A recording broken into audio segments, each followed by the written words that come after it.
खूब शीघ्र भारत में आसिबो 6G सेवा।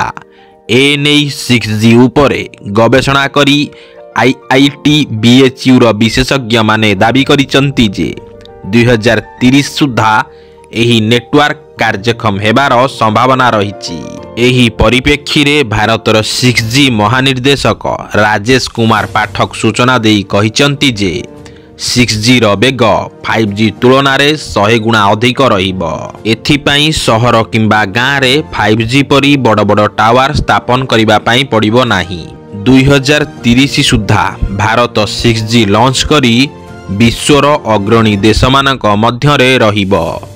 अद्यावधि भारत 4G एवं 5G रे विश्व को अनुसरण करिछि, किंतु वर्तमान 6G टेक्नोलोजी प्रसंग रे समग्र विश्व भारत आड़कू दृष्टि देउचंती।